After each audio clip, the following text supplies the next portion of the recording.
Hi, I'm Rachel, and this is my 2008 Sami Rohr Reads video. The Sami Rohr Prize is awarded annually to either an emerging author in fiction or nonfiction, with fiction being on the odd years and nonfiction being on the even years. There are actually 5 finalists per year, but I allow myself to stick to reading 3 of them. You can find links to all of the videos that I did for the fiction years down below. This is my first, but not last, hopefully, nonfiction year video. I read 2 memoirs and 1 book of academic scholarship that were for consideration in 2008. So starting with the academic scholarship title, I'm here to talk about The Price of Whiteness, Jews, Race, and American Identity by Eric Goldstein. I know these titles, but they're so long that I just always need to look at them. And speaking of close script reading, just want to get this right. Goldstein was and remains an assistant professor of history and Judaic studies at Emory University in Atlanta, Georgia. The United States is very much a country that was founded on black and white race lines. When this book opens in 1875, black people had only been emancipated from slavery for 10 years. White Americans, therefore, were trying to reassert themselves as the dominant and civilized society. Enter American Jews wanting a seat at the table of privilege. But in order to do that, they'd have to accept the mores of the white Protestant majority. I grew up unquestioningly proud of the American archetypal phrase, the melting pot. America was a place where everyone, coded white anyway, could come and be equal. It took me a while, plus the introduction to the alternative phrase, salad bowl, to realize that melting pot could be about not making everyone equal, but the same. You can belong so long as you assimilate and tone down your culture. In this day and age, the highly assimilated and unaffiliated Jewish American group is feeling the brunt of that, I'd say. But this book takes place between 1875 and the 1950s. It was a time when Jews weren't yet fully in with the in crowd.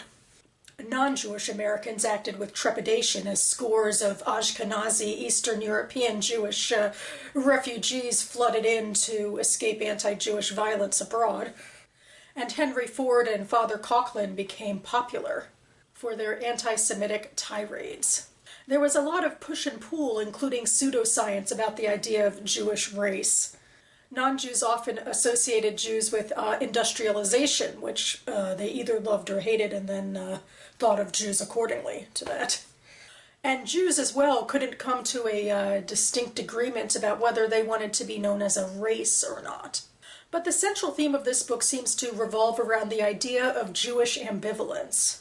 White acceptance is good, but should we give up our distinctiveness to achieve it?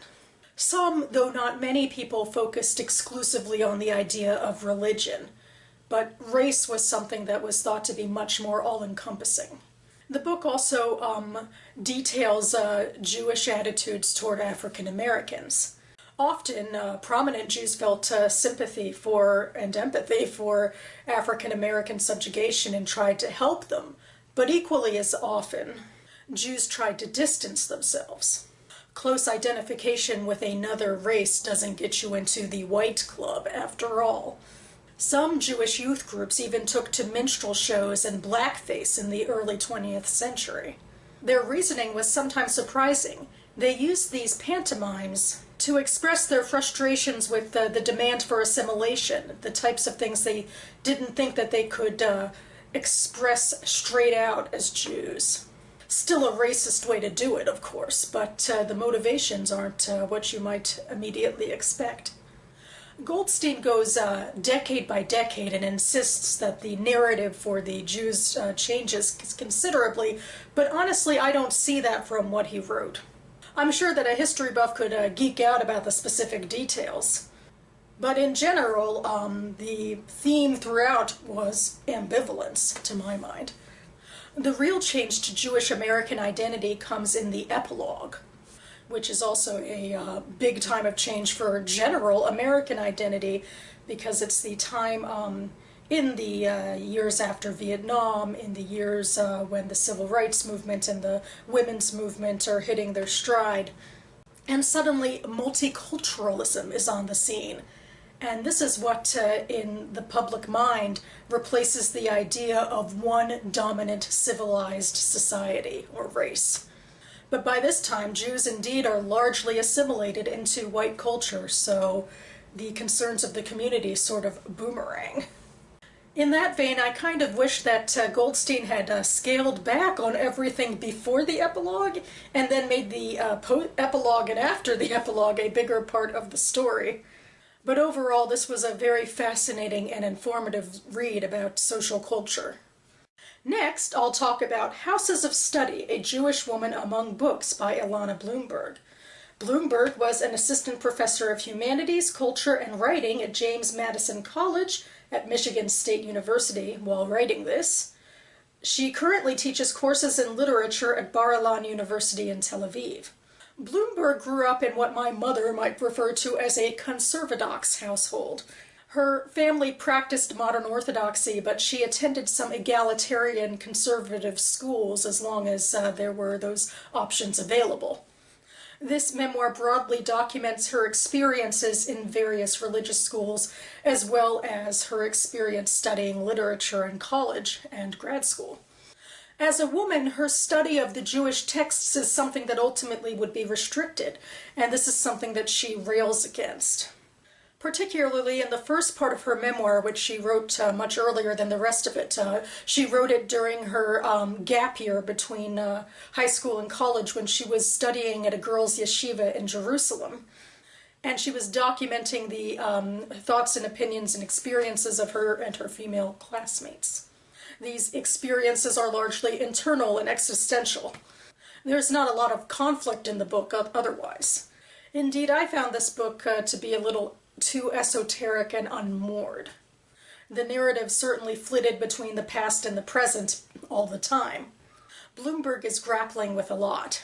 Her connection to literature, both religious and secular, her memories of various learning environments, and the changing mores within modern orthodoxy and the inclusion of women, up to the point of her ruminating on that while she is a professor in Michigan in 2008. Perhaps most of all, this memoir is her love letter to books. Near the beginning of the piece, she has this beautiful quote where she personifies her grandfather's books.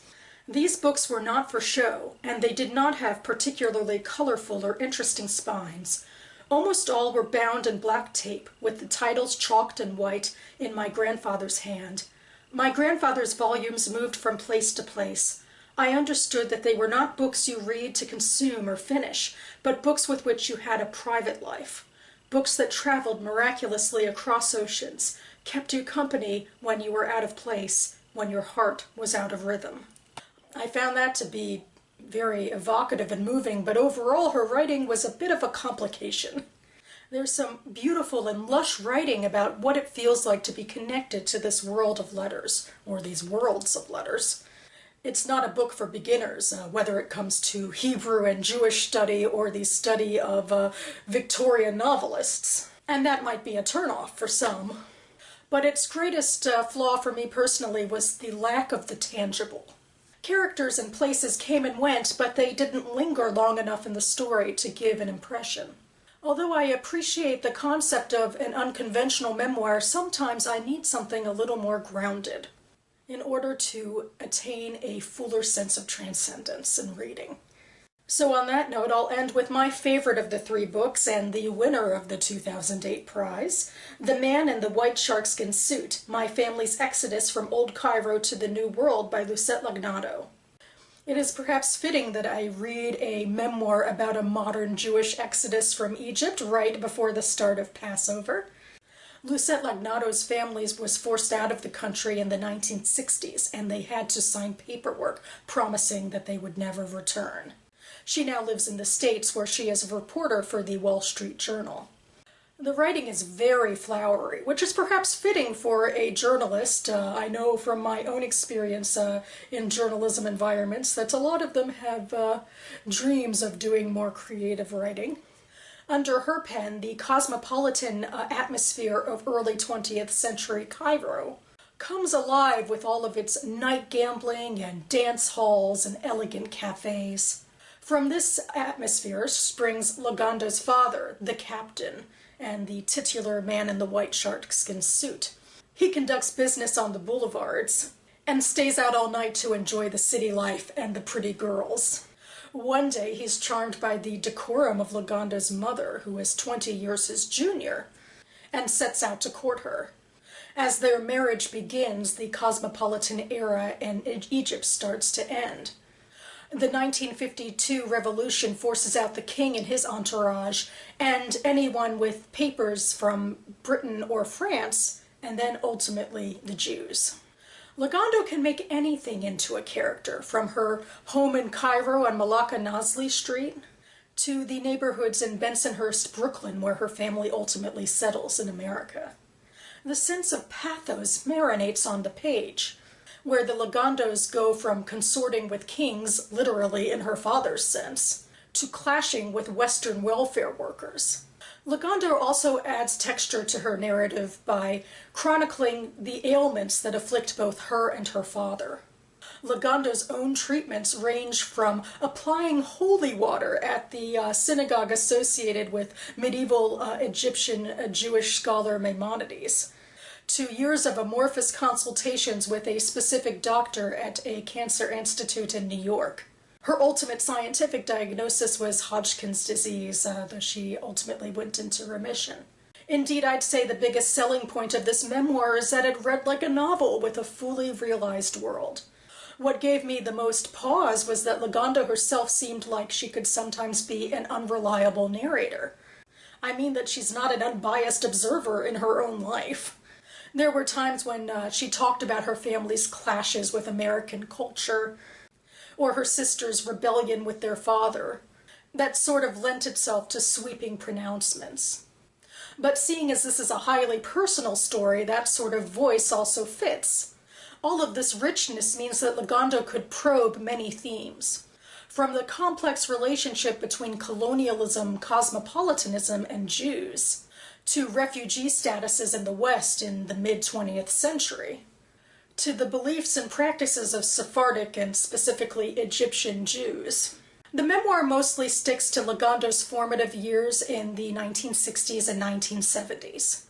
It's a linear, fast-moving, but ultimately deeply emotional story about an individual family and also a community of Jews that no longer exists in Egypt. Since then, Lagonda has written another memoir that focuses more on her mother, and I kind of want to read it.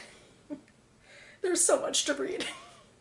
You can find links to all of my Goodreads reviews of these books, plus other information listed down below. I'll be back in the coming months to review more books that were for consideration in the nonfiction Sami Rohr Prize years. In the meantime, thanks so much for watching, and I'll see you next time.